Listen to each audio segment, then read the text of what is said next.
Hey, it's Still here from SteelCSS.com, showing you everything you need to know about Counter-Strike to compete with the best. This video was requested, and basically it's going to cover player movements. I don't know how to really break this down because it's just been ingrained into my playstyle, but I'll try my best. Basically what you have to do is familiarize yourself with your actual player movement keys. This is half the work. So once you figure out W, A, S, D, or whatever keys you want to use to go forwards, left, back, and right, once you figure that out and master that, that's perfect. The reason why I use W, A, S, D, which are also the default keys, is because it's right next to shift, so I can do all the player movements while holding shift. Also, I can hold control and I can crouch around while doing these player movements. At the same time, I can move my mouse, and I'm free to operate however I want to operate. Once you figure out and familiarize yourself with those commands, the next thing you need to do is familiarize yourself with your jump. By default, the jump is spacebar, and I do use the spacebar to jump, but also do this. Bind mwheeldown plus jump. I type that in console, and now I can jump around with my scroll wheel. The reason why you want to have your scroll wheel as your jump key, or at least for me, is because it makes your jumps more fluid. The more fluid your jumps are, the quicker you can navigate around the map.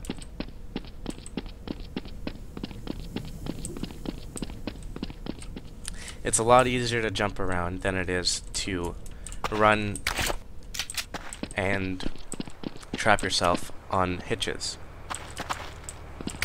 The way I navigate through the train yard, and I chose this map for a specific reason, is because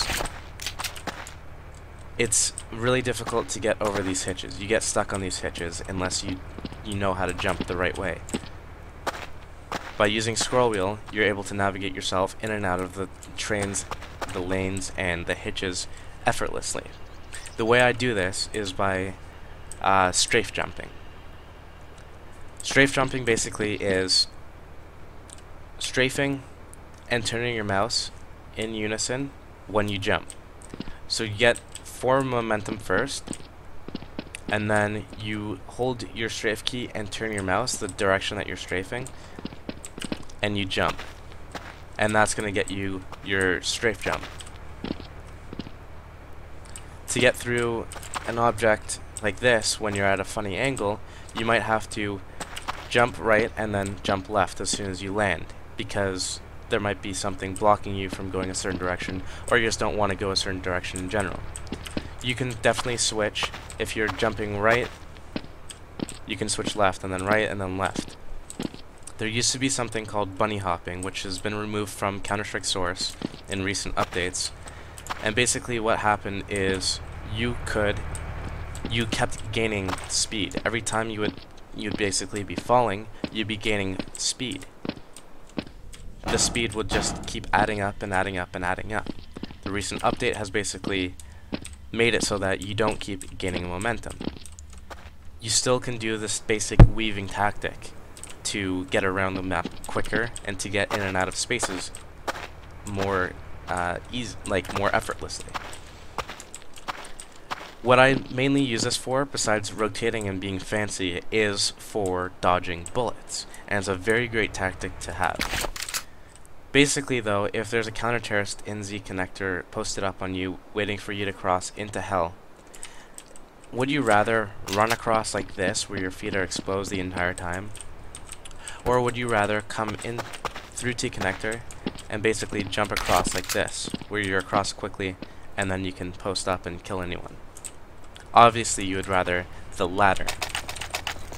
Mastering your movement commands and then the strafe jump tactic, which is by strafing and looking the direction you're strafing, is going to allow you to dodge bullets, stay alive more, and rotate around the map quicker.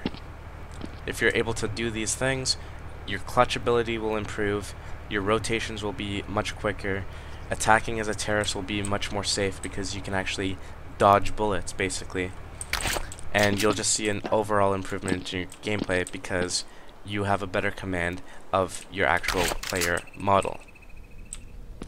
The next thing I want to touch on is, and this is going to sound pretty basic to those of you who are veteran players or people who have been playing FPS games for a while, but basically you never want to hold W and just look around with your mouse and turn corners with just your mouse. You have your strafe keys for that, so instead of looking around corners like this, strafe around the corner looking exactly where you want to go. If I want to peek down this angle, I'm not going to come out like this and then peek. I'm going to come out strafing left. This has been an educational video on player movements from steelcss.com, showing you everything you need to know about Counter-Strike to compete with the best. If you have a video request, you can make it on the forum section of the site, and you can let me know how I'm doing with the videos in the feedback section. Remember to comment and rate, and let me know how it's going. Thanks for tuning in, guys.